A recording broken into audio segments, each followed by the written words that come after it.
நம்ம ஒரு வசனத்தை வாசிக்க போறோம். எரேமியாவின் தீர்க்க தரிசன புஸ்தகம் 6ஆம் அதிகாரத்தினுடைய 16வது வசனத்தை நம்ம வாசிக்க போறோம். எரேமியாவின் தீர்க்க தரிசன புஸ்தகம் 6ஆம் அதிகாரம் 16வது வசனம்.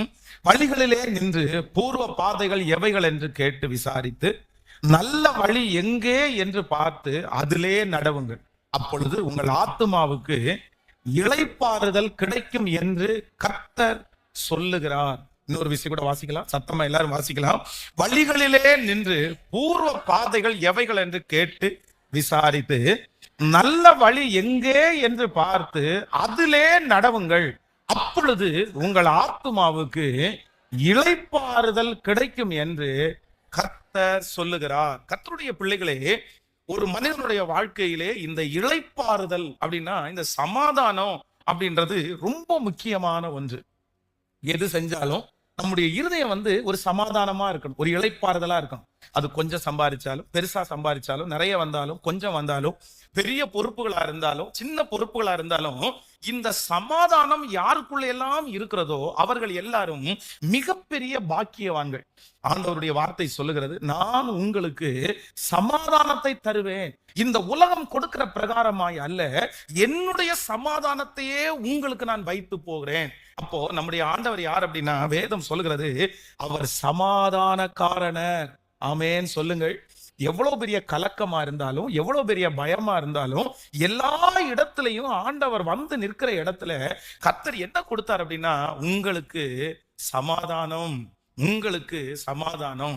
நான் நம்புகிறேன், அந்த சமாதானம் இல்லாமல் இங்கே யாரெல்லாம் இருக்கிறீர்களோ உங்கள் படகு அலைவாய்ந்து கொண்டிருக்கலாம். ஆனா கர்த்தர் சீக்கிரமாய் உங்களுக்கு அந்த சமாதானத்தை கிருபையாய் கர்த்தர் தருவாராக.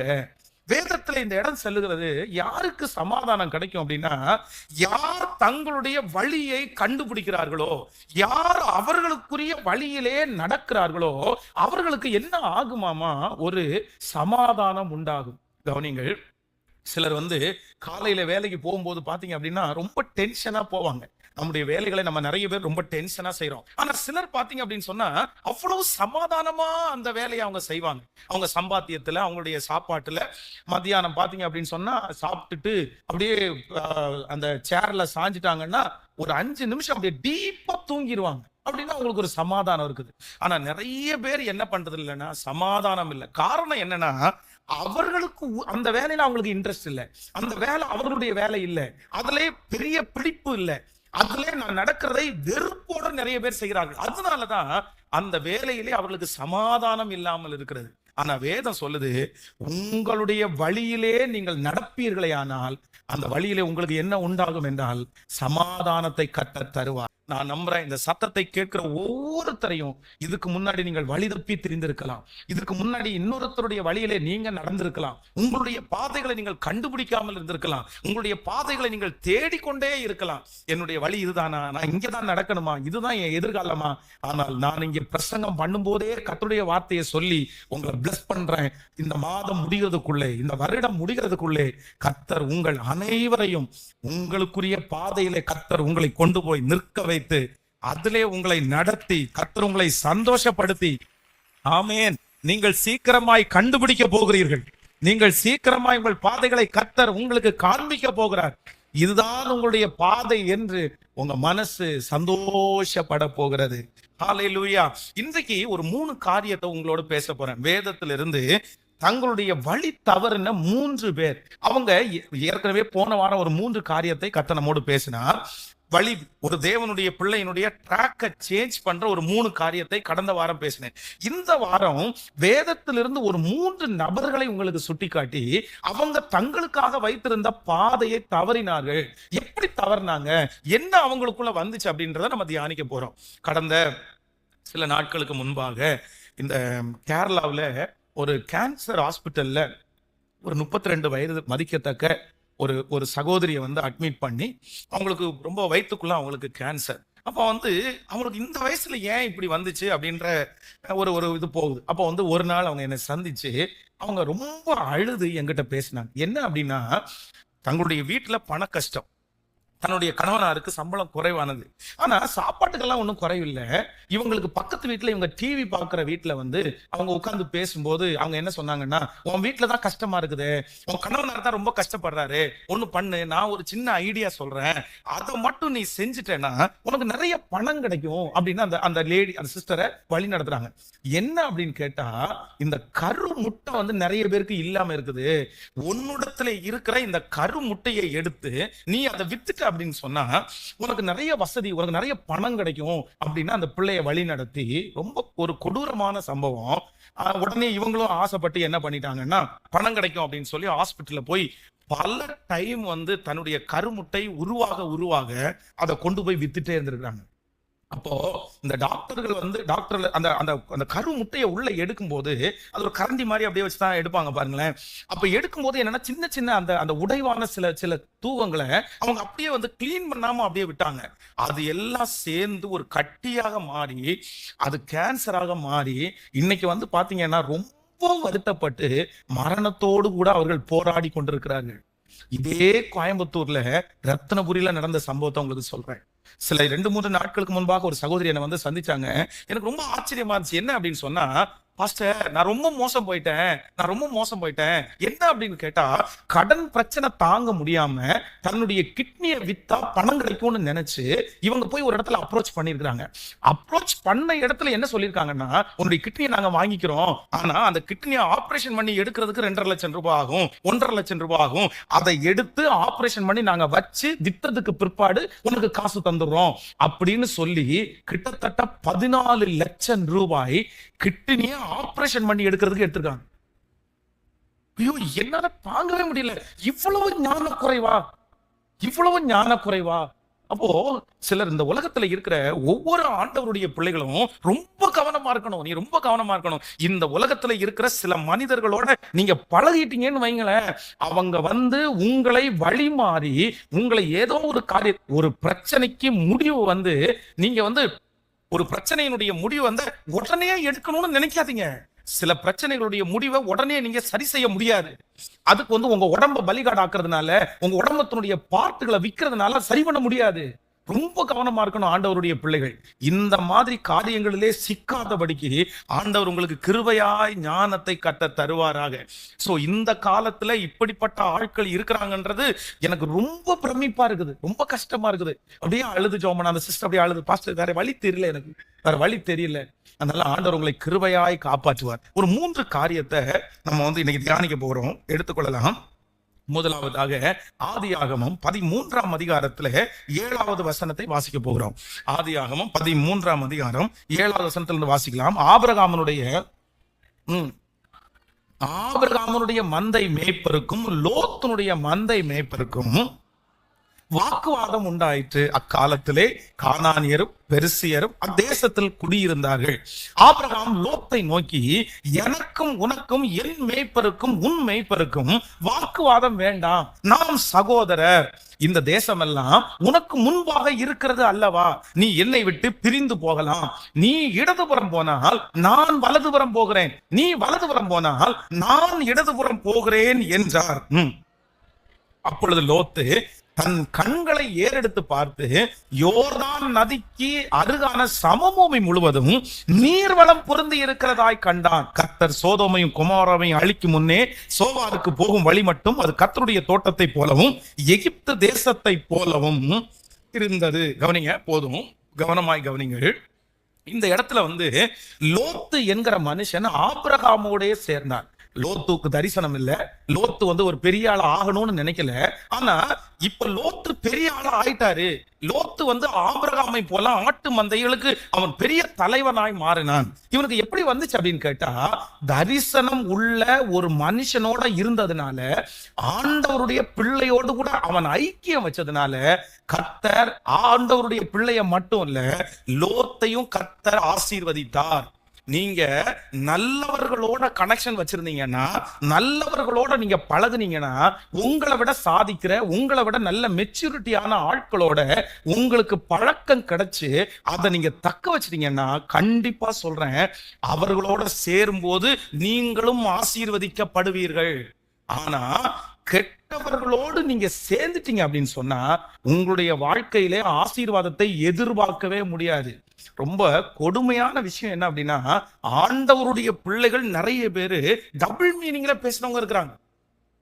டபுள் மீனிங்ல எவ்வளவு பெரிய அசுத்தமான வேதம் சொல்லுது, உன் வாயிலிருந்து தித்திப்பும் கசப்புமானது. அதுவும் ஆண்கள் வர நிறைய பேர் பேசிக்கிறத கேள்விப்பட்டிருக்கிறோம். ஆனா பெண் பிள்ளைகள் ஜெபிக்கிறவர்கள் ஜெபத்தை முடிச்சிட்டு பேசுற பேச்சு அசுத்தமான பேச்சு, அசுத்தமான பேச்சு.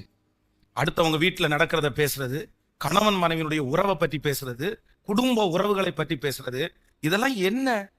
ஆண்டவருடைய பிள்ளைகள் ஒன்று நினைத்துக் கொள்ளுங்கள், ஆகாத சம்பாசனைகள் நல்லொழுக்கங்களை கெடுக்கும். அப்படிப்பட்ட வார்த்தையை பேசுகிறவரிடத்திலிருந்து நீங்கள் விலகுங்கள். அப்படிப்பட்ட ஐக்கியம் உங்களுக்கு வேண்டாம்.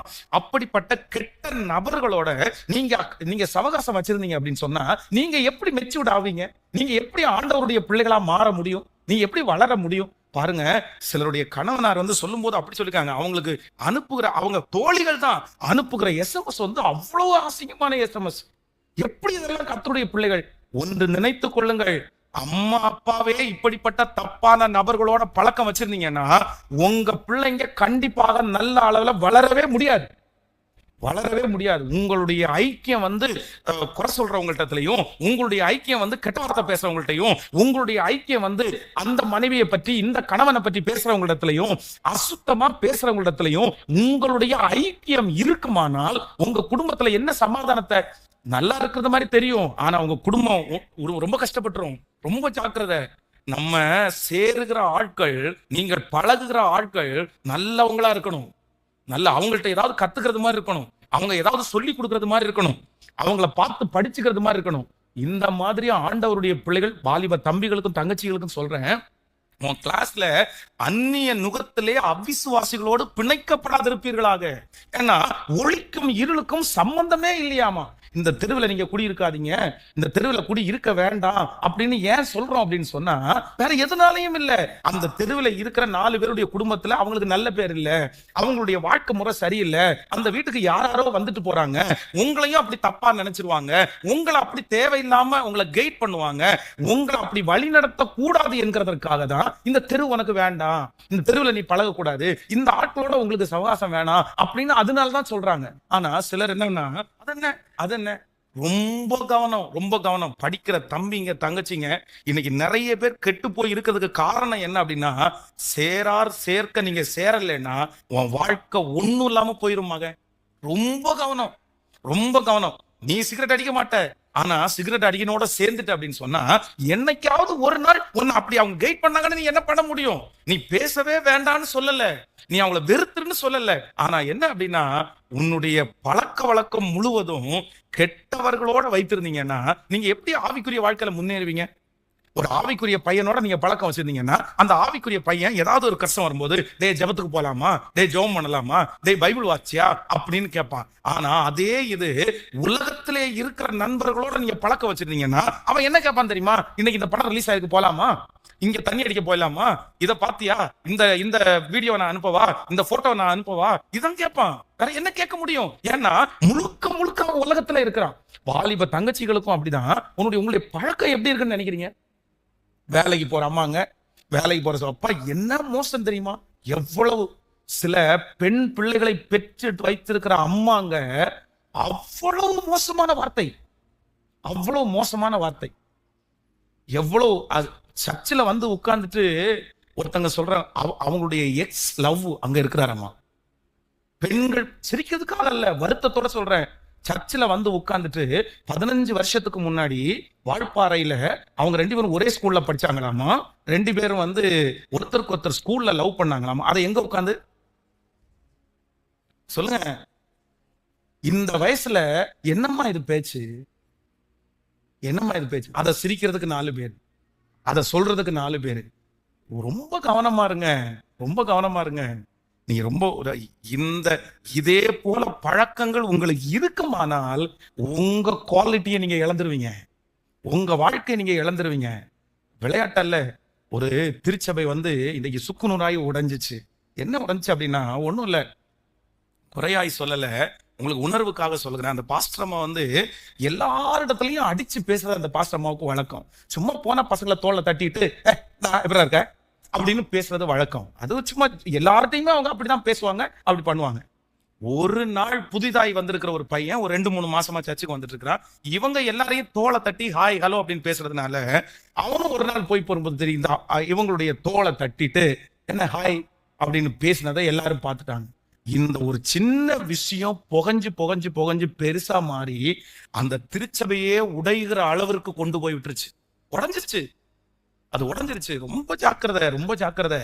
நம்ம யாரிடத்துல சேர்றோம் அப்படின்றதுல ரொம்ப கவனமா இருக்கணும், ரொம்ப கவனமா இருக்கணும். இல்ல அப்படின்னா உங்களுடைய வாழ்நாள், இந்த பெண் பிள்ளைகளை வளர்த்துக்கிற அம்மா அப்பா அடிக்கடி சொல்றேன், ஞானமா இருங்க, ஞானமா இருங்க. உங்களுடைய பிள்ளைகள் நல்லவர்கள் தான். நீங்கள் வீட்டுக்குள்ளே கூட்டிட்டு வருகிற பசங்க நல்ல பசங்க தான், எல்லாரும் நல்லவங்க தான். ஆனா சத்ரு எப்போ எங்க யாருக்குள்ள எப்படி புகுவான்னு சொல்லுங்க. ஒரு லிமிட் தாண்டினதற்கு பிறகு அதை கண்ட்ரோல் பண்ணணும்னு நினைச்சா சொல்லுங்க, உங்களால முடியாது, உங்களால முடியாது.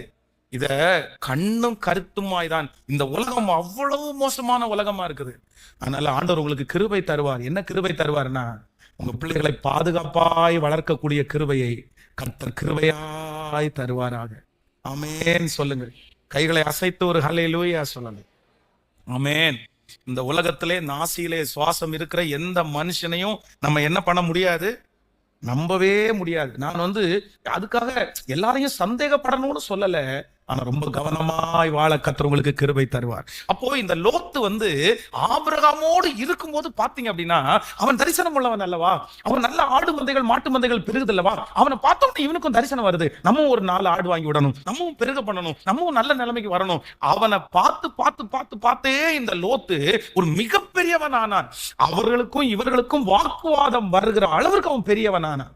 ஆனா இப்ப என்ன அப்படின்னு சொன்னா, கரெக்டான ட்ராக்ல போயிட்டு இருந்த இந்த லோத்துவுக்கு இங்க ஒரு பெரிய சவால், ஒரு பெரிய பரீட்சை வருகிறது. இவங்க 2 பேருக்கும் சண்டை வந்தோடனே இவங்க 2 பேரும் என்ன நினைக்கிறாங்க அப்படின்னா, சரி பிரிஞ்சிடலாமா அப்படின்னு நினைக்கிறாங்க. உடனே ஆபிரகாம் சொல்லுகிறார், நீ வலதுபுறம் போனால் நான் இடதுபுறம் போகிறேன். இப்ப லோத்து தன்னுடைய கண்களை ஏறெடுத்து பார்க்கும்போது சோதோம் குமோரா போகிற அந்த வழி அவனுக்கு ரொம்ப பிடிச்சிட்டு பசுமையா இருக்கிறதுனால, தன்னுடைய கண்களினாலே விழுந்ததுனால தன்னுடைய வழியை விட்டு இன்னொரு வழியை அவன் தெரிந்து கொண்டான். நம்பர் 1, கவனமா கவனிங்க.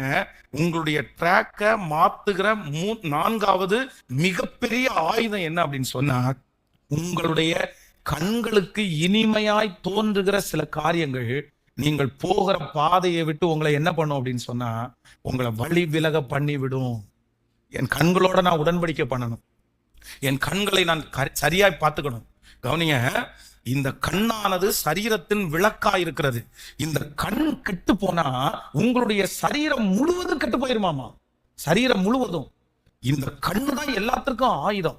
உங்களுடைய சரீரத்திலே வருகிற ஆசீர்வாதங்கள், உங்க சரீரத்திலே வருகிற நன்மைகள், இதுக்கு எல்லாத்துக்குமே காரணம் யார் அப்படின்னா இந்த கண். அதனாலதான் நிறைய பேர் ஜெபம் பண்ணும்போது, ஆண்டவரே என்னுடைய கண்களை திறந்தருளும். உங்களுக்கு முன்பாக கர்த்தர் உங்களுக்கு ஆயத்தம் பண்ணி இருக்கிறத கண்ணு பார்க்க முடியாதபடி நிறைய பேருடைய கண்கள் மறைந்திருக்கிறது. ரொம்ப கவனம். ஆண்டவரே என்னுடைய கண்களின் காட்சியின்படி நான் என்ன பண்ணக்கூடாதுன்னா நடக்கவே கூடாது. கவனிங்க, வாலிப தங்கச்சியும் தம்பியும் கவனிங்க. உன்னுடைய கண்ணு ஒருத்தரை பார்த்த உடனே எனக்கு பிடிச்சிருச்சு, ஆனால் உன்னுடைய கண் பார்த்ததை மட்டும் வச்சு உன்னுடைய எதிர்கால வாழ்க்கையை நீ தீர்மானித்துட்டேன்னா கண்டிப்பாக உன்னுடைய எதிர்கால வாழ்க்கை வெற்றியா இருக்க முடியாது. நிறைய பேர் கூலிங் கிளாஸ் போட்டுட்டு ஒரு பைக்கை வாங்கிட்டு சுத்தி 8 போட்ட உடனே நிறைய தங்கச்சி பிள்ளைங்களுக்கு எல்லாம் பார்த்த உடனே என்ன பாரு கூலிங் கிளாஸ் போட்டு வந்திருக்கான் பாரு பைக். அந்த பைக் எவன்ட்ட யாராவது வாங்கினானு தெரியல, அந்த கூலிங் கிளாஸ் எவனத்தை திடீர் வந்தானு தெரியல.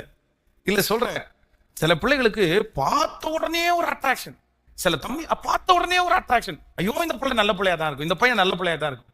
நீங்க கண்ட்ரோல் பண்ண வேண்டியது என்ன தெரியுமா, உங்களுடைய கண்கள் சில நேரத்துல உங்களுடைய பாதைகளை விட்டு உங்களை தடுமாற பண்ணும். ஆமேன். கைகளை உயர்த்தி ஒவ்வொருத்தரும் சொல்லுங்க, என்னுடைய கண்களுக்கு காவல் வையும் ஆண்டவரே, என் பிள்ளைகளுடைய கண்களுக்கு காவல் வையும் ஆண்டவரே. சத்தமா, ஆண்டவரே என்னுடைய கண்கள் மாயை பாராதபடி என்னுடைய கண்களை காத்துக்கொள்ளும் ஆண்டவரே.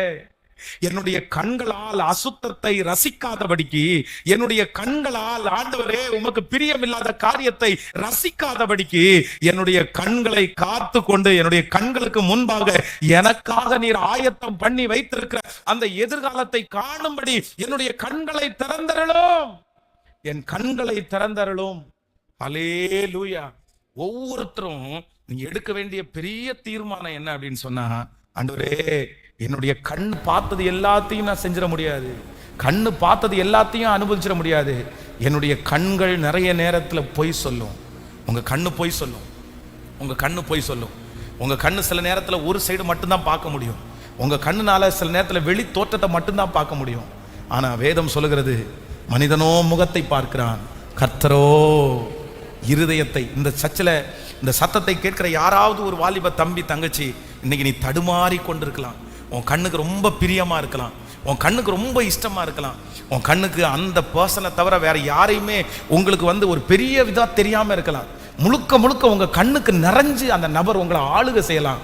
ஆனா இன்று யோசிங்க, உன்னுடைய கண் கெட்டதா இருக்குமானால், உன் கண் தவறானதை சூஸ் பண்ணுமானால் உங்க வாழ்க்கை முழுக்க இருண்டு போயிடும். கர்த்தர் இன்னைக்கு உங்களை சந்திச்சு பேசுறாரு, இல்ல உன்னுடைய கண்ணின் பார்வையின் படி நீ நடக்கவே வேண்டாம். ஆமேன் சொல்லுங்கள். எத்தனை பேர் ஆமோதிக்கிறீங்க? கைகளை அசைத்து ஒரு ஹல்லேலூயா சொல்லலாம்.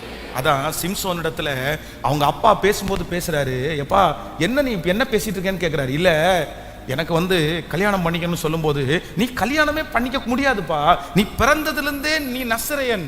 அப்போ அவன் சொல்றான், இல்ல நான் பெலிஸ்தியர்ல ஒரு குமாரத்தியை நான் கண்டேன் அப்படின்னு. எப்பா நான் அவனை கல்யாணமே பண்ணிக்க வேண்டாம்னு நான் சொல்றேன், நீ என்னடா பெலிஸ்தியர் குமாரத்தி அப்படின்னு சொல்ற. உடனே அவன் சொல்றான், என்ன சொன்னான் தெரியுமா? அவள் என் கண்களுக்கு, சொல்லுங்க, நியாயாதிபதிகள் 14ஆம் அதிகாரம் 3வது வசனத்தில் நீங்க வாசி பார்த்தீங்கன்னா, அப்பொழுது அவன் தாயும் அவன் தகப்பனும் அவனை நோக்கி, நீ போய் விருத்த சேதனம் இல்லாமல் பெலிஸ்தியரிடத்தில் ஒரு பெண்ணை கொள்ள வேண்டியது என்ன? உன் சகோதரின் குமாரத்திகள் எங்களுக்கு எங்கள் ஜனம் அனைத்திலையும் பெண் இல்லையா என்றார்கள். சிம்சோன் தன் தகப்பனை நோக்கி, அவள் என் கண்ணுக்கு பிரியமானவள். எதுக்கு பிரியமானவளாமா? சொல்லு, கேட்கல. யாருக்கு? என் வாழ்க்கைக்கு பிரியமா என்னன்னு தெரியல, என் கூட எத்தனை வருஷம் டிராவல் பண்ணாங்கன்னு தெரியல, ஆனா இப்ப எனக்கு என்ன அட்ராக்ஷன் வந்திருக்குது? என் கண்ணுக்கு பிரியமானவள். அவளுடைய குவாலிட்டி என்னன்னு தெரியாது, அவங்க குடும்பம் என்னன்னு தெரியாது, அவள் எனக்கு ஆவிக்குரிய வாழ்க்கையில் செட் ஆவாங்களா இல்லையான்னு தெரியாது, ஜபமா எதுவுமே தெரியாது, ஆனா எனக்கு என்ன பண்ணிருக்குது? பிடிச்சிருக்குது. இந்த சிம்சோனுடைய முடிவை வேதத்தில் வாசிச்சு பார்த்தீங்க அப்படின்னு சொன்னா, அவனுக்கு விரோதமானவர்கள் பிடித்து அவனுடைய கையில ஒரு அடி கொடுத்திருந்தா தாங்கியிருப்பான், காலில் அடிச்சிருந்தா அவன் தாங்கியிருப்பான், அவ்வளோ பெரிய பலசாலி. ஆனா எதை பிடுங்கினாங்க தெரியுமா? முதல்ல எதிரிகள் வந்த உடனே அவனுடைய 2 கண்ணையும் பிடுங்கிட்டாங்க, 2 கண்ணையும் பிடுங்கிட்டாங்க. நம்முடைய கண்களில் ரொம்ப ஜாக்கிரதையா இருக்கணும், ரொம்ப ஜாக்கிரதையா இருக்கணும். உன்னுடைய சரீரத்தை கெடுத்துருப்பா, உன்னை அழிச்சிருப்பா, உன்னை சூனியமாக்கிரும், உன்னை எதுவும் செய்ய விடாம தடுத்துரும். உன் கண்ணுக்கு முன்னாடி நிறைஞ்சு அந்த இச்சை தான் வரும், அந்த அசுத்தம் தான் வரும். இன்னைக்கு ஒரு தீர்மானம் எடுங்க, இன்னைக்கு ஒரு ஒப்பு கொடுங்க. என் கண்களினால இனி நான் அசுத்தத்தை பார்க்க மாட்டேன், தேவையில்லாததை ரசிக்க மாட்டேன். கர்த்தருக்கு மிகுந்த கிருபை உங்களுக்கு தருவாராக. அல்லேலூயா. பெரியவர்களும் அப்படித்தான், பெரியவர்களும் அப்படிதான். அதான் நீங்க பார்க்குற பார்வை, நீங்க பார்க்குற படங்கள், நீங்கள் பார்க்குற பிக்சர்ஸ் பல வருடங்கள் உங்களுடைய மைண்டில் அழியாததாக இருக்கும். உங்களுடைய கண்ணை ரொம்ப கவனமாக வச்சுக்கணும், ரொம்ப ஏன்னா இல்லைன்னா மாயை உங்களை கண்ணை அடைச்சிரும். ஜெபிக்கலாமா? உங்களுடைய கண்களில் கைகளை வைத்து கூட ஜெபம் பண்ணுங்க. ஆண்டவரே என் கண்களுக்கு காவல் வையும் ஆண்டவரே, என் உதடுகளின் வாசலை காத்து கொள்ளும் ஆண்டவரே. சங்கீதக்காரன் ஜெபித்தது போல ஜெபம் பண்ணுங்க. ஆண்டவரே ஆண்டவரே ஆண்டவரே ஆண்டவரே ஆண்டவரே ஆண்டவரே ஆண்டவரே, இந்த கண்களில் ஒரு பரிசுத்தத்தை கொடுங்க ஆண்டவரே. எங்க கண்களில் ஒரு பரிசுத்தத்தை கொடுங்க ஆண்டவரே. எங்க கண்களில் ஒரு பரிசுத்தத்தை கொடுங்க ஆண்டவரே. எங்களுடைய கண்கள் உம்மை நோக்கட்டும் ஆண்டவரே. எங்களுடைய கண்கள் நேராய் நோக்கட்டும் ஆண்டவரே. தீயனை எதையுமே நாங்க பார்க்க கூடாது ஏசப்பா. ராஜா, இந்த ஆண்டு நாங்கள் முடிக்கும் போது எங்களுடைய கண்களில் ஒரு பரிசுத்தத்தோட இந்த வருஷத்தை முடிக்கணும். அதற்கு பரலோகத்தின் தேவனாகிய கர்த்தர் எங்களுக்கு ஒரு இரக்கத்தை பாராட்டுவீராக. எங்க கண்கள் உம்முடைய கிருபையினால் நிரம்பட்டும் ஆண்டவரே. சங்கீதக்காரனாகிய தாவீது அவ்வளவு நல்ல மனுஷனா இருந்தாலும் அவ்வளவு இருதயத்துக்கு ஏற்ற தாசனா இருந்தாலும் ஒரே ஒரு பார்வை, ஒரே ஒரு தப்பான பார்வை, ஒரே ஒரு நபரை தன்னுடைய கண்களால ரசிச்ச அந்த விஷயம் அவனை எங்க வரைக்கும் கொண்டு போய் விட்டுச்சுன்னா அவனை கொலகாரனா மாத்திருச்சு. அவனை கொலகாரனா மாத்திருச்சு. பாருங்க, படிக்கிற பிள்ளைங்க 8th 7th படிக்கிற பசங்க ரெண்டு ரவுடி கோஷ்டிக்குள்ள சண்டை வருதுன்னா படிக்கிற அந்த பசங்கள்ட்ட ஏன்டா இப்படி சண்டை போறீங்கன்னு கேட்டா ஒரு பொண்ணுக்காக 2 பேரும் அடிச்சுக்குவாங்க. ஆமா, இந்த கேங்ல இருக்கிற லீடர் வந்து அந்த பிள்ளைய வந்து நேசிப்பான், இந்த கேங்ல லீடர் அந்த பிள்ளைய நேசிப்பான். இவங்க 2 பேருக்கும் அப்படி எத்தனை சம்பவங்களை நான் டீல் பண்ணியிருக்கேன் தெரியுமா? 2 பேரும் சண்டை ஒரு பொண்ணுக்காக. அப்போ சில நேரத்திலே உங்களுடைய கண்களில நீங்க வந்து தவறான ஒரு முடிவை எடுத்துட்டீங்கன்னா அது உங்களை கொலகாரங்க வரைக்கும் உங்களை கொண்டு போய் விட்டுரும். எல்லாத்தையும் மறக்க பண்ணி, எல்லாரையும் வெறுக்க பண்ணி. பாருங்க, நான் தான் பார்த்து நேசிச்ச ஒரு பையனுக்காக அப்பாவை தூக்கி போடுற பிள்ளைங்க, அம்மாவை தூக்கி போடுற பிள்ளைங்க எத்தனை பேர் இருக்காங்க. அவ்வளவு பாசமுள்ள பிள்ளைங்க, அப்பாவுடைய காலில் சுத்தி சுத்தி வர்ற பிள்ளைங்க, அம்மாவை அப்படியே பின்னாடி முந்தானியை பிடிச்சிட்டே போற பிள்ளைங்க. ஒரு நபரை பார்த்து அதை பிடிச்சிச்சு அப்படின்னு சொன்னா தன்னுடைய கண்ணை ஜெயிக்க முடியாதனால அப்பாவை அம்மாவை தூக்கி வீசுற எத்தனை பிள்ளைங்க இருக்காங்க தெரியுமா? ரொம்ப ஜாக்கிரதைப்பா, ரொம்ப ஜாக்கிரதை. ஆண்டவர் உன்னை கிருபையாய் நடத்துவாராக. கைகளை அசைத்து ஒரு ஹல்லேலூயா சொல்லணும். எத்தனை பேர் ஆமோதிக்கிறீர்கள்? அதே போல உங்களுடைய வீடுகளிலையும் அப்படிதான். நீங்க வந்து பார்க்கிற பார்வையில உங்களுடைய ரொம்ப கவனமா இருக்க ஆண்டு உதவி செய்வார். நம்பர் 2, இரண்டாவதாக வேகமாய் ஒரு காரியத்தை கூட வாசிக்கலாம். நீங்கள் வந்து இன்னொரு அதிகாரத்தை வாசிப்போம். மத்தேயு எழுதின சுவிசேஷம். ஆமென். மத்தேயு எழுதின சுவிசேஷம் 26ஆம் அதிகாரத்தினுடைய 47வது வசனத்தை வாசிக்க போறோம். மத்தேயு எழுதின சுவிசேஷம் 26ஆம் அதிகாரம் 47வது வசனம். அவர் இப்படி பேசுகையில் 12 ஒருவனாகிய யூதாஸ் காரியோத் வந்தான். அவனோட கூட பிரதான ஆசாரியரும் ஜனத்தின் மூப்பரும் அனுப்பின திரளான ஜனங்களும் பட்டயங்களையும்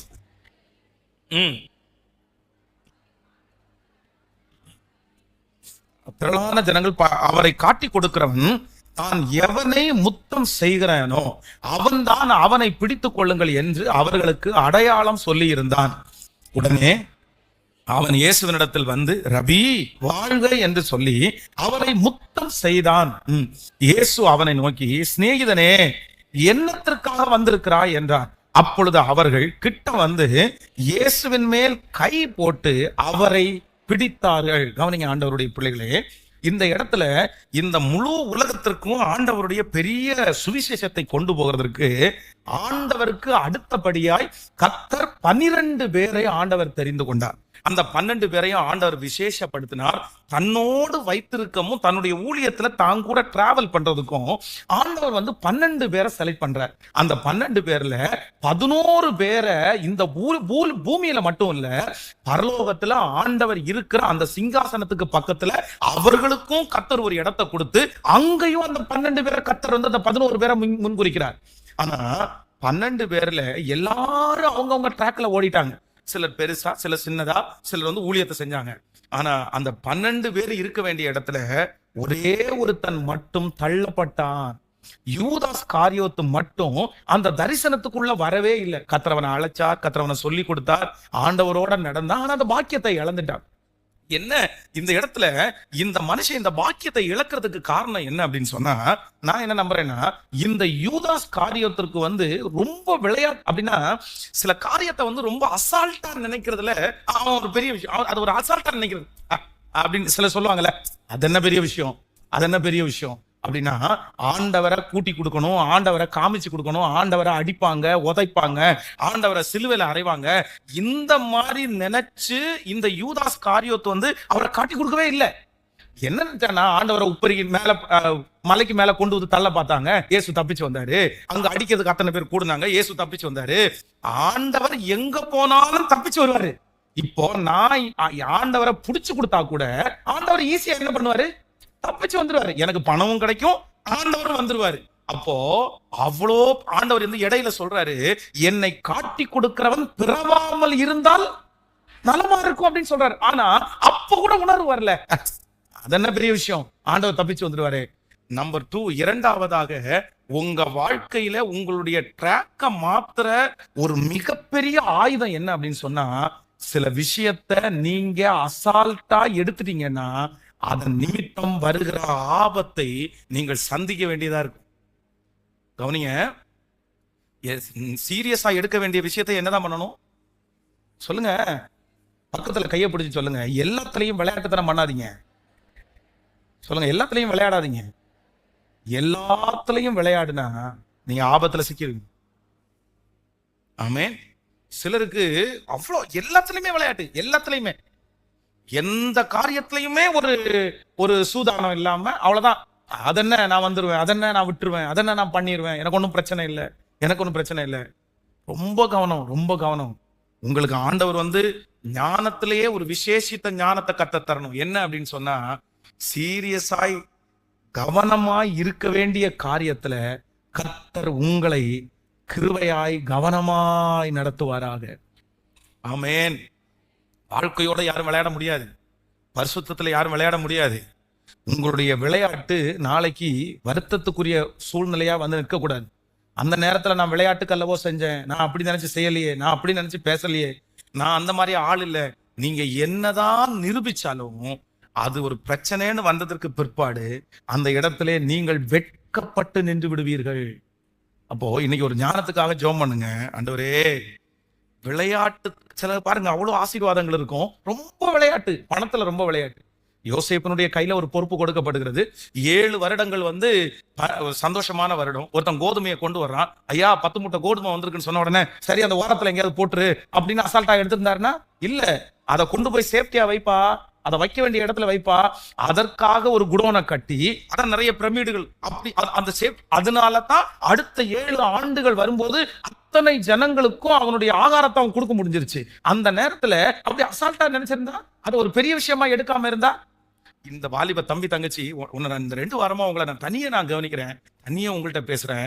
உன்னுடைய வாழ்க்கையிலே சில காரியத்தை, சில காலங்களை நீ தயவு செய்து அசால்ட்டா அப்படியே நாளைக்கு பாத்துக்கலாம் அப்படின்னு நினைச்சு போயிடாதப்பா, போயிடாதப்பா. எனக்கு இன்னும் வயசு கிடக்குது, இப்பவே நீ எனக்கு இப்படி பண்ணாத, எனக்கு இப்படியே செய்யாத. இல்ல இல்ல இல்ல இல்ல, நீ எப்படிதான் இருக்கணும் அப்படின்னு சொன்னா கவனமா இருக்க கர்த்தர் பலன் தருவா. ஆமென். சொல்லுங்கள், கைகளை உயர்த்தி ஆண்டவரிடத்துல கேளுங்க. ஆண்டவரே, சுத்த இருதயத்தை எனக்கு தருகிறவர். சொல்லுங்க, அப்பா பார்த்து எல்லாருமே சொல்லுங்க, ஆண்டவரே எனக்கு ஒரு நல்ல இருதயத்தை தருகிறவர், ஒரு ஞானமுள்ள மகனா என்னை மாற்றுகிறவர், ஞானமுள்ள ஒரு மகளாய் மாற்றுகிறவர். எனக்குள்ளே இருக்கிற தேவையில்லாத எல்லா விளையாட்டு தனங்களும் இயேசுவின் நாமத்தில் என்னை விட்டு கடந்து போய் ஒரு மெச்சூர்டு உள்ள ஒரு நபராய், ஒரு நல்ல மதிப்புக்குள்ளே ஒரு நபராய், சொல்லுங்க சத்தத்தை உயர்த்தி, ஆண்டவரே அப்படிப்பட்ட ஒரு கனத்திற்குரிய ஒரு நபராய் என்னை மாற்றுங்க ஆண்டவரேன்னு சத்தமா எல்லாரும் ஜெபம் பண்ணுங்க. நான் எல்லா தாழ்மையோட நான் சொல்றேன், உண்மையிலே ஆண்டவர் என்னை நடத்தினதற்காக நன்றி செலுத்துகிறேன். எனக்கு கிட்டத்தட்ட 20 வயசுல நான் பாஸ்டர் ஆயிட்டேன். 16 வயதுல வீட்டை விட்டு ஊழியத்திற்காக வந்தேன். 17, அப்புறம் 17, 18, 19 வயசுல பைபிள் காலேஜ் படிச்சு முடிச்சேன். ஸோ 20வது வயசுல என் கையில 35 பைபிள் காலேஜ் ஸ்டூடெண்ட்டை கொடுத்து அந்த 35 ஸ்டூடெண்ட்டுக்கும் எனக்கு தலைவனாய் நியமிக்கிறார்கள். அப்போ எனக்கு ஒண்ணுமே தெரியாது, ஒண்ணுமே தெரியாது. ஒரு விஷயம் இதை உங்களுக்கு சொல்லியிருக்கேன்னு நினைக்கிறேன். என்னுடைய சொந்த சித்தப்பா பையன், என்னுடைய டியர் ஃப்ரெண்டு, நெருக்கமான ஃப்ரெண்டு, நாங்க 2 பேரும் சர்ச்சில் ஒன்னாவே இருந்தவங்க, ஒரே லைன்ல இருக்கிறவங்க. 2 பேரும் ஒன்னா ஊழியத்துக்கு வரணும்னு நினைச்சோம். ஆனா அவன் நான் +2 படிச்சு தான் வருவேன்னு சொன்னா, நீ முன்னாடி போ அப்படின்னு சொல்லி என்ன அனுப்பி வச்சான். நாங்க சர்ச்சில் ஒன்னா இருப்போம். இன்னைக்கு அவனும் ஊழியம் செய்யறான். அப்போ நாங்க 2 பேரும் ஒன்னா படிச்சுட்டு நான் வார்டன் ஆயிட்டேன். இப்போ அவன் செகண்ட் இயர் படிக்கிறான். என்னுடைய டியர் ஃப்ரெண்டு, நான் இப்ப தலைவன் ஆயிட்டேன். இப்போ நான் சொல்றது எல்லாத்தையுமே அவன் கேட்கணும். நாங்க 2 பேரும் வாடா போடான்னு கூப்பிட்டவங்க.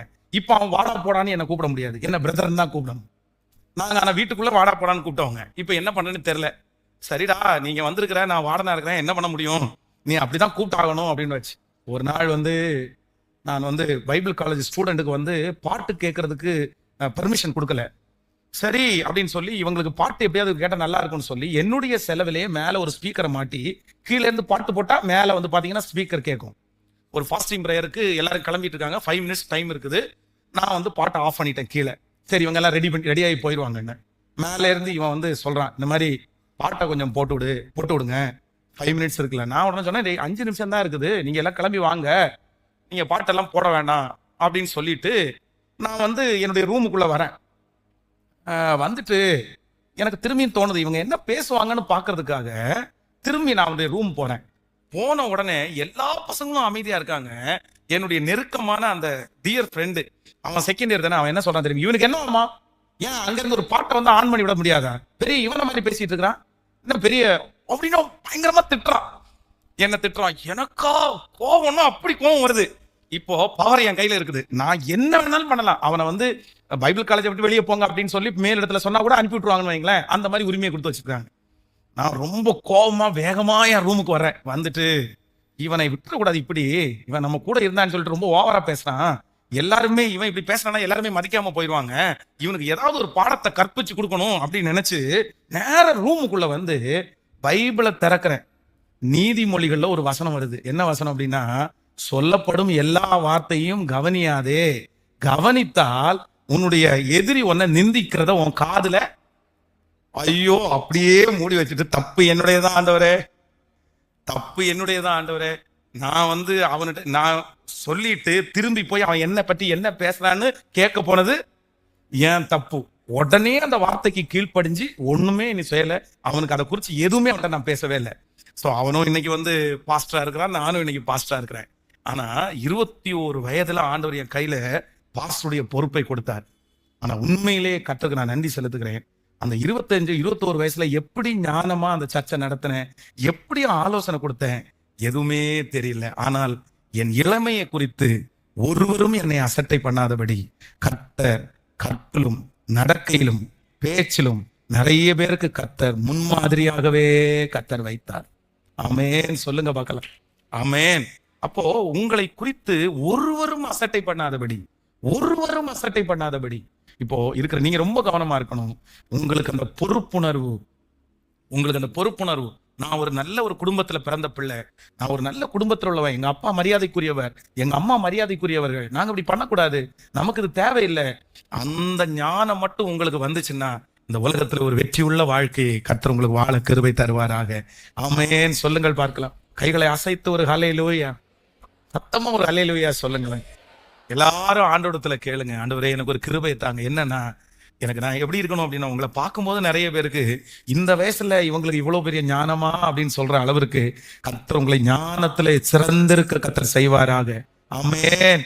கர்த்தர் இந்த ஜெபத்துல இருக்கிற நிறைய அம்மா அப்பா வருத்தப்படலாம், என் பிள்ளைக்கு திருமணம் பண்ணி வச்சு கூட இன்னும் ஒரு எண்ணம் வரல பாஸ்டர், இன்னும் விளையாட்டு பிள்ளையாவே இருக்கிறான், இன்னும் விளையாட்டு பிள்ளையாவே அவ இருக்கிறா, இன்னும் வந்து அந்த சீரியஸ்னஸே வரல. ஆனா நான் நம்புறேன் கர்த்தர் இந்த செய்தியை கேட்டுக்கொண்டு இருக்க அந்த ஒரு உணர்வுள்ள இருதயத்தை கர்த்தர் தருவாராக, அந்த சீரியஸ்னஸை கர்த்தர் தருவாராக, அந்த விளையாட்டு தலங்களை கர்த்தர் எடுத்து போட்டு ஒரு புருஷனுக்குரிய கிருபையை, ஒரு மனைவிக்குரிய கிருபையை கர்த்தர் கிருபையாய் தருவாராக. ஆமேன், சொல்லுங்கள். நான் இளைஞனாய் இருக்கும்போது இளைஞனை போல பேசினேன், அவங்கள போல நடந்தேன். ஆனா நான் இப்போ முதிர் வயதுள்ளவன் ஆகும்போது எதை மறந்துட்டேனாமா சொல்லுங்க. இளம் வயதிலே இருக்கிறத மறந்துட்டேன். நான் இப்போ புருஷன் ஆயிட்டேன், நான் இப்போ ஒரு சூழ்நிலைக்கு வந்துட்டேன். அப்போ ஒரு ஏஜ் தாண்டினதற்கு பிறகு தகப்பனார் எப்படி இருக்கணும், தகப்பனார் மாதிரி இருக்கணும். தாயார் கேட்கல சத்தமா சொல்லுங்க. ஆமா, ஒரு ஏஜ் தாண்டதுக்கு அப்புறம் சின்ன பையனை மாதிரி கூலிங் கிளாஸ் போட்டு சும்மா ஃபேன்சிக்கு ஒரு நாளைக்கு வேணா ஆசைக்கு போட்டு பார்க்கலாம், தப்பு இல்லை, அது ஒன்றும் தவறு இல்லை. ஆனா என்னை பார் என்ன அழகைப்பார் அப்படின்னு வந்துட முடியாது. புரியுதுல? அம்மாங்களும் அப்படிதான், ஒரு ஏஜுக்கு ஒரு இது ஓகே, ஒன்றும் பிரச்சனை இல்லை. ஆனா நீங்க பாட்டி ஆனதுக்கு அப்புறம் என்ன பாட்டினே கூப்பிடக்கூடாதுன்னு சொன்ன, என்ன பாட்டின்னு கூப்பிடாத, என்ன ஆன்டின்னு கூப்பிடு அப்படின்னா, இது என்ன அர்த்தம்னு தெரியல. பாட்டியை பாட்டின்னு தான் கூப்பிட முடியும், ஆன்டின்னு தான் கூப்பிட முடியும், அக்காவா அக்கான்னு தான் கூப்பிட முடியும். நிறைய பேருக்கு ஆன்டின்னு கூப்பிடுறது கூட பிடிக்காது. என்ன எதுக்கு ஆன்டின்னு கூப்பிடுற, என்ன அக்கான்னு கூப்பிடு. அதுவும் இப்போ ஒரு பெரிய ஸ்டைல் வந்திருக்கு, என்னன்னா பேர் சொல்லி கூப்பிடுறது மாதிரி ஒரே அடியா. யாரையுமே வந்து மதிப்பு கொடுத்தெல்லாம் பேசுறது இல்லை, அப்படின்னா பேர் சொல்லி. இதெல்லாம் இப்போ பெரிய ட்ரெண்ட் மாதிரி. எதுக்கு அப்படின்னு நினைச்சாங்க, ஒருவேளை இதெல்லாம் எதுக்கு இந்த முறை எல்லாம் நினைச்சாங்களே தெரியல. ஆனா ஒருவேளை உங்களுடைய வாய்களில மற்றவர்கள் அப்படி பேசினாலும் உங்க மனசுக்குள்ள அந்த வயசு வரும்போது அதற்கு வேண்டிய மெச்சூர்டு உங்க மனசுக்குள்ள வரணும்.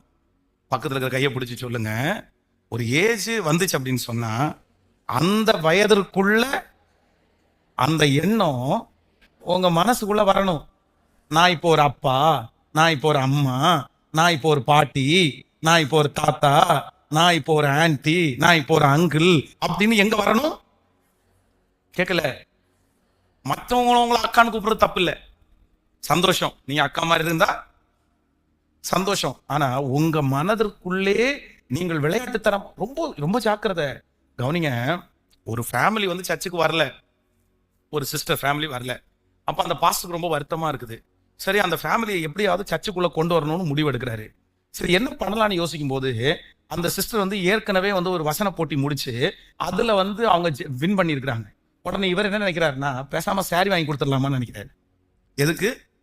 வசன போட்டிக்கு. அவர் வந்து ஒன்றும் தப்பா அப்படிலாம் எனக்கு தெரியல. இவர் என்ன பண்ணிட்டார் அப்படின்னு சொன்னா, அழகான ஒரு சாரியை வாங்கி அவங்க வீட்டுல கொண்டு போய், நீங்க இந்த வசன போட்டியில வின் பண்ணிட்டீங்கல்ல, இதான சாரியை கொடுத்துட்டாரு. இந்த சாரியை கொடுத்தாரோ இல்லையோ, அவ்வளோ பெரிய பிரச்சனை வந்து அந்த சபை வந்து பாத்தீங்கன்னா சுக்குநூறா உடஞ்சிருச்சு. எதுக்கு தெரியுமா? சின்ன ஒரு விளையாட்டுத்தனமா பண்ணுன அந்த அது ஒரு சீரியஸ்னஸ் இல்லாம, அது அது அவர் நல்ல மனுஷன், அவர் வந்து கெட்டதா அப்படி ஒரு இன்டென்ஷன்ல பண்ணல அப்படின்ற மாதிரி தான் நான் நினைக்கிறேன். ஆனா பாருங்க, அது ஒரு எவ்வளவு பெரிய பிரச்சனையாகி ஊழியமே ஒண்ணும் இல்லாம போச்சுங்க, ஒரு சாரினால. அப்போ சில நேரத்துல ஆண்டவருடைய பிள்ளைகள் வந்து ரொம்ப ஜாக்கிரதையா இருக்கணும், ரொம்ப ஜாக்கிரதையா இருக்கணும். சில இடங்களில் ரொம்ப விளையாட்டுத்தனமா நம்ம எதுவும் நின்று கூடாது. கர்த்தர் உங்களுக்கு சொல்லுங்களேன், கையை மேல உயர்த்தி, எனக்கு அந்த ஞானத்தை கொடுங்க ஆண்டவரே, எனக்கு அந்த ஞானத்தை கொடுங்க ஆண்டவரே. கேளுங்க, எல்லாருமே ஆண்டவரத்துல கேளுங்க. Thank you Jesus. இந்த உலகத்துல வாழக்கூடிய ஞானத்தை கர்த்தர் உங்களுக்கு தருவார். வாலிப தம்பிங்க தங்கச்சிங்க எல்லாரும் உன்னை பார்த்து நிறைய பேர் ஆச்சரியப்படுற அளவிற்கு கர்த்தர் உன்னை விசேஷித்த ஞானத்தினால கர்த்தர் உங்களை நிரப்பணும். உன் வாயிலிருந்து வருகிற அத்தனை வார்த்தைகளும் நன்மையான வார்த்தைகளா வரணும். உன் வாயிலிருந்து நன்மையை நிறைய பேர் தேடி வரணும். உன்னுடைய வாயிலிருந்து ஒரு நல்ல ஆலோசனையை நிறைய பேர் தேடி வரணும். சத்தத்தை உயர்த்தி எல்லாரும் ஜெபம் பண்ணுங்க. ஆண்டவரே, எனக்கு நான் நிறைய பேருக்கு ஆலோசனை கொடுக்கிற அளவிற்கு என்ன ஒரு மெச்சூர்டான ஒரு பிஹேவியரை கர்த்தர் எனக்கு தருவீராக. சத்தத்தை உயர்த்தி கேளுங்க. அப்பா, ஸ்தோத்திரம், ஸ்தோத்திரம், ஸ்தோத்திரம். நீங்கள் ஜெபிக்க ஜெபிக்க கர்த்தர் உங்களுக்கு தருவார், கிருபையாய் தருவார். எல்லாரும் கேளுங்க. ஆண்டவரே, அந்த ஞானமுள்ள ஒரு இருதயம் இப்பொழுது என்னுடைய பிள்ளைகளுக்கு உண்டாவதாக, அந்த பேதை தனங்கள் மாறுவதாக. ஸ்தோத்திரம், ஹல்லேலூயா. தகப்பனே, தங்களுடைய வாழ்க்கையை குறித்த ஒரு சீரியஸ்னஸ் இப்போ இயேசுவின் நாமத்தில் உண்டாவதாக. மூணாவது ஒரு காரியத்தை சொல்லி நான் ஜெபித்து முடிக்கிறேன். 1 சாமுவேல் 2ஆம் அதிகாரத்தினுடைய 22வது வசனத்தை வாசிக்க போறோம். 1 சாமுவேல்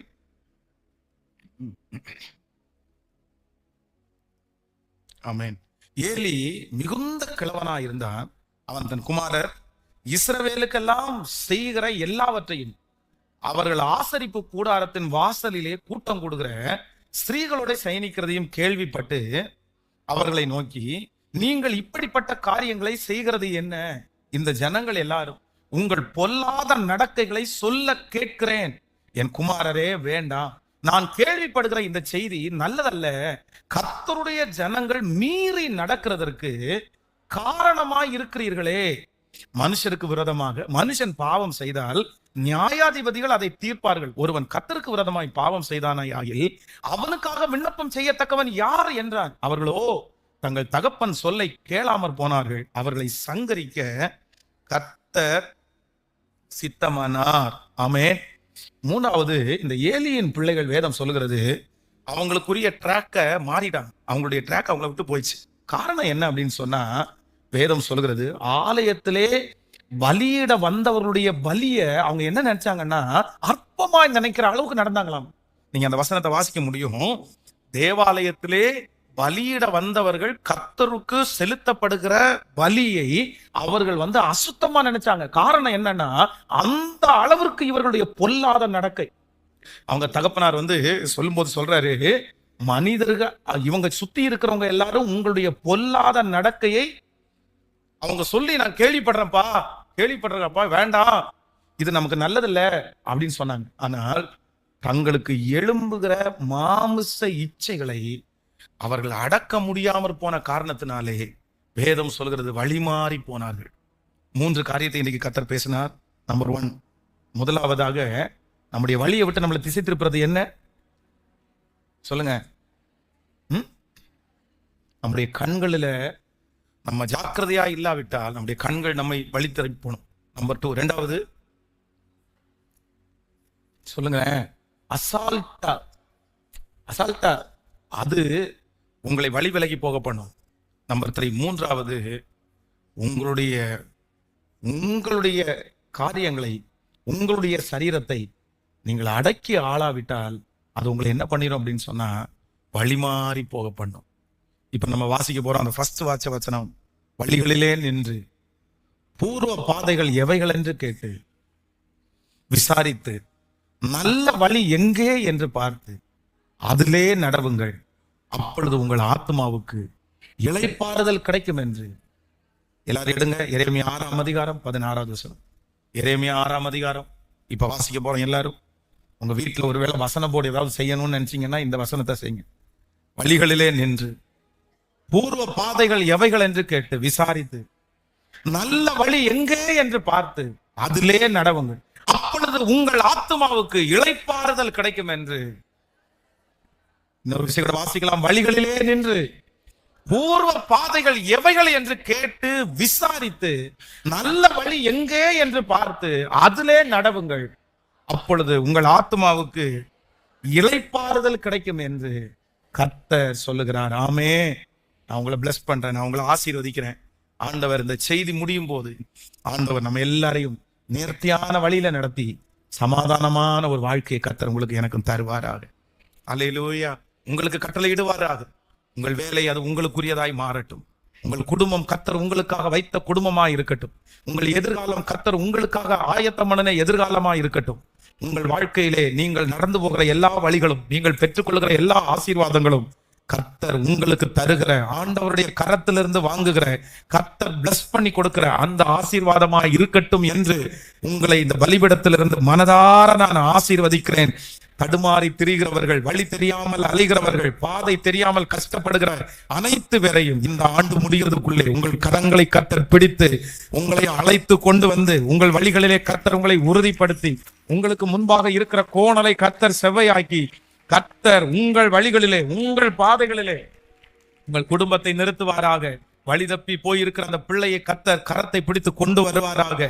வழி தப்பி இருக்கிற அந்த கணவனாரை கர்த்தர் கையை பிடித்து கொண்டு வருவாராக.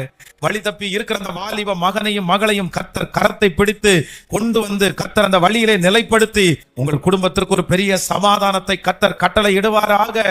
ஆமேன். இப்பொழுது பிரிந்து கிடக்கிற குடும்பங்கள் எல்லாம் ஒன்று சேரட்டும். தப்பான விதத்திலே வழி நடத்துகிற மனிதர்களை விட்டு கர்த்தர் தம்முடைய பிள்ளைகளுக்கு ஒரு பெரிய அற்புதத்தை கட்டளையிடுவார்களாக. அந்த மனிதர்களை உங்களை விட்டு கர்த்தர் அகற்றுவாராக. உங்கள் குடும்பத்தை விட்டு கர்த்தர் அகற்றுவாராக. இயேசுவின் நாமத்தினால தவறான அந்த கைடன்ஸ் இப்ப இயேசுவின் நாமத்தினால மாறுவதாக. எந்தெந்த இடத்துல எல்லாம் பிள்ளைகள் சிக்கி தவித்திருக்கிறார்களோ அந்த இடத்துல இருந்தெல்லாம் கர்த்தர் இப்பொழுது பிடுங்கி அப்படி வெளியே கொண்டு வருவாராக. உங்க பிள்ளைய வெளியே பிடுங்கி எடுத்துட்டு வருவாராக. ஆமேன் சொல்லுங்கள். எல்லாரும் அப்படியே எழுப்பி நிற்கலாம். எல்லாரும் எழுப்பி நின்று, கர்த்தாவே எனக்கு ஒரு கிருபையை தாருங்க. என்னுடைய வழியிலே நான் ஒரு நாளும் விலகவே கூடாது, விலகவே கூடாது. என்னுடைய பாதையில நான் ஓடி ஒரு மிகப்பெரிய இளைப்பாறுதல் அடைவதற்கு கர்த்தர் கிருபை தார். ஹல்லேலூயா, ஹல்லேலூயா. எத்தனை பேர் ஆமோதிக்கிறீர்கள்?